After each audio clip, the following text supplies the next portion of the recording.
In a world that discarded women like yesterday's newspaper once they passed their prime, Martha Sullivan had learned to dance with solitude. But sometimes the most beautiful moments happen when we think nobody's watching. Stay with us to discover how one stormy night changed everything for a woman the world had forgotten, and the lonely rancher who saw her soul through the rain. This is a story about finding love when you've stopped looking for it. Eleanor Dawson had never planned to become the shadow of Red Haven, yet that's what she was. At 38, she carried herself with dignity, but there was no mistaking how the town viewed her. Neighbors offered polite nods, their eyes soft with pity, while whispers trailed her whenever she passed through the general store or stood outside church on Sunday mornings. She had been a girl of promise once, bright, witty, admired, but her promise was left behind somewhere in her youth, replaced by years of sacrifice and duty. When her father died, and her mother's frail body demanded constant care, Eleanor remained at the family home while her peers carved out lives of their own. The men who once tipped their hats and sent admiring glances turned their attentions elsewhere. Suitors married younger women, women who could bear children quickly and fill houses with laughter. Eleanor, bound by love and responsibility, aged into solitude, and soon people stopped speaking of her future altogether. To them, she was simply a woman who had missed her chance. But there was more to Eleanor than the townsfolk of Red Haven knew.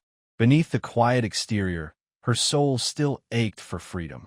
On nights when the sky darkened with thunder, when wind rattled the shutters of her small clapboard house, she felt alive in ways she rarely admitted. And it was on one such night, when the storm broke loose in a wild symphony of rain, that she stepped out barefoot into the yard and let herself dance. The rain poured in silver sheets, soaking her dress until it clung to her frame, her hair plastered to her face. But Eleanor's laughter carried louder than the storm, unrestrained, filled with something raw and defiant. She spun, arms wide, toes sinking into the muddy earth. For once she was not the forgotten woman of Red Haven, not the dutiful daughter or the seamstress scraping together coins from mending work. She was simply herself. What she did not know was that someone was watching. Silas Ward, a rancher whose land stretched across the plains north of town, had ridden into Red Haven that day to trade supplies. A storm caught him on his return, forcing him to seek shelter along the road near Eleanor's homestead. He reined in his horse by her fence just as lightning split the sky, and there he saw her. Through sheets of rain, the sight struck him like a revelation, a woman unshackled, fearless in her joy. She was not the weary figure he had seen in passing at church, sitting quietly in the back pew. She was fire, laughter, freedom, a vision that stirred something deep inside him. Silas had lived most of his 42 years in the company of cattle, fences, and silence. Once long ago he had loved. His wife, Clara, had died young, and since then he built walls so high no one dared scale them. Work became his refuge, the ranch his prison. To the townsfolk, he was dependable but distant, a man who spoke little and carried grief in the set of his jaw. Yet in that rain-soaked moment, watching Eleanor, he felt a flicker of life again. Days passed, but the vision haunted him. He thought of her while tightening fence posts, while branding calves, even as he rode the sweeping fields at dawn. And when he returned to Red Haven, he found himself seeking her out, not with intention at first, but with quiet curiosity. He spotted her at the market, exchanging coins for flour, her hands roughened by work, but steady. He noticed her smile, faint but warm, when she spoke to the shopkeeper. And one morning, as he tied his horse outside the blacksmith's, he saw Eleanor struggling with a bundle of fabric twice her size. He moved to help before he could second-guess himself. "Ma'am," he said, his voice low, steady. "Allow me." She startled, nearly dropping the bundle, then flushed as she looked up at him. "Oh, thank you, Mr. Ward." He lifted the fabric easily, his frame towering over hers, yet his eyes were gentle. "Call me Silas." From that day on, their paths crossed more often. Some encounters were by chance, others perhaps by choice. He offered to repair her fence when he noticed its slats broken. She insisted on paying him in bread. She baked herself, though he never took more than a slice. They spoke little at first, conversations filled with pauses and hesitant smiles, but each word mattered more than either would admit. The town noticed, of course. Red Haven always noticed. Murmurs filled the air outside church. Silas Ward and Eleanor Dawson? Impossible. Others whispered with disdain. She's Pastor Bloom, and he's still a man with land. He could have any woman. But the gossip only pressed them closer together, forging a quiet bond that neither words nor judgments could undo. One evening, Silas invited Eleanor to the ranch under the pretense of showing her a foal recently born.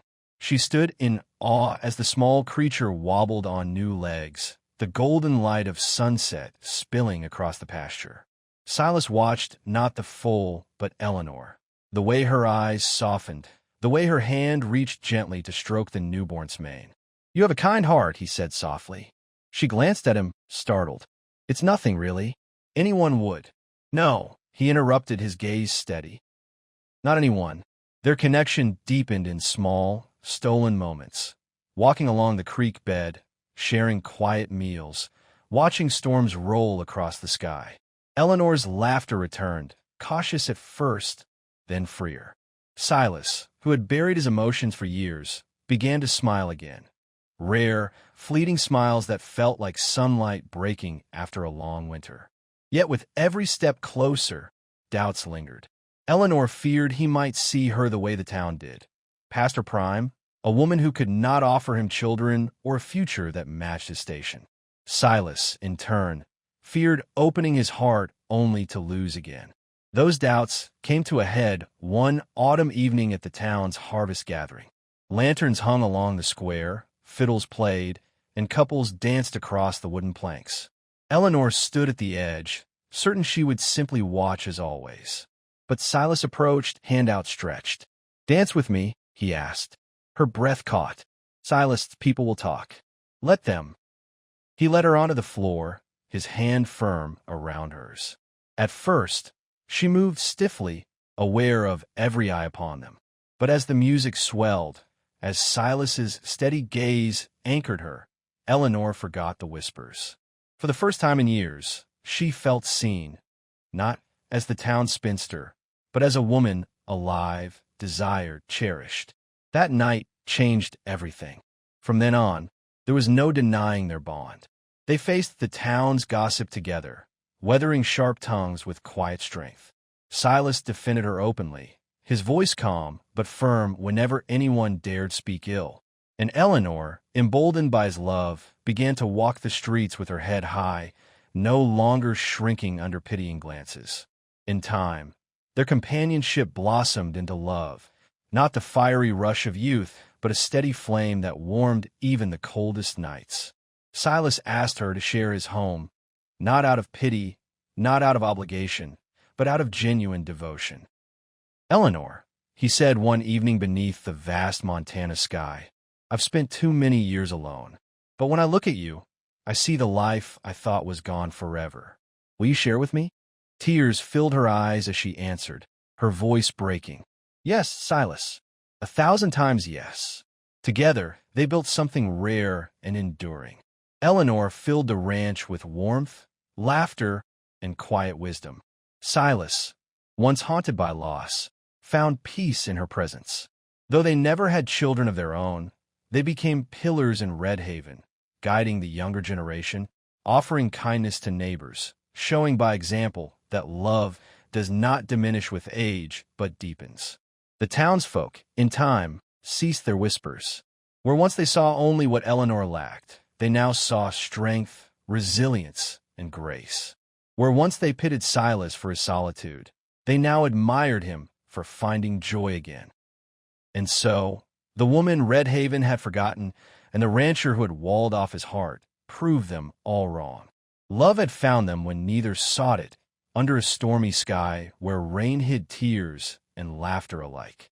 Years later, as Eleanor stood on the porch of their home, watching the sun sink behind the horizon, she remembered that storm, the night she danced barefoot, unafraid. She smiled, knowing that moment had changed everything. Because sometimes the world only sees what you've lost. But the right person, even on the loneliest night, will see who you truly are.